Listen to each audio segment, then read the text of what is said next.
അത് K R നാരായണന്റെ പ്രശസ്തമായിട്ടുള്ള ഒരു കഥ അദ്ദേഹത്തിന്റെ ജീവിതത്തിലുള്ള അനുഭവം അദ്ദേഹം പറഞ്ഞിട്ടുണ്ട്.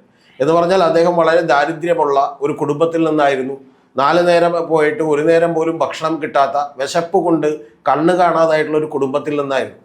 ആ കുടുംബത്തിലുള്ള അദ്ദേഹം സ്വന്തം ഒരു സുഹൃത്തിൻ്റെ വീട്ടിൽ പോകുമ്പോൾ അവൻ്റെ വീട്ടിലെ എല്ലാവർക്കും തന്നെ സമൃദ്ധമായ ഭക്ഷണം കിട്ടുന്നു എന്നുള്ളത് മാത്രമല്ല, ഈ കുട്ടിയുടെ കണ്ണുകളിൽ ഉടക്കിയത് അവൻ്റെ വീട്ടിലെ ഒരു അൽസേഷ്യൻ നായ, ആ നായക്ക് കൊടുത്തുകൊണ്ടിരുന്ന ഭക്ഷണമാണ്.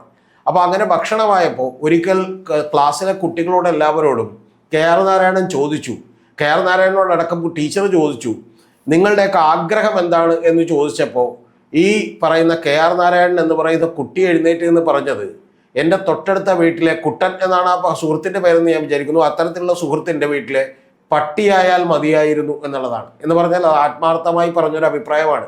കാരണം ആ പട്ടിക്ക് കിട്ടുന്ന സുഖസൗകര്യങ്ങളും 4 നേരം ഭക്ഷണവും ഒക്കെ ഇവനെ വല്ലാതെ ആകർഷിച്ചിരുന്നു എന്നുള്ളതാണ് വാസ്തവം.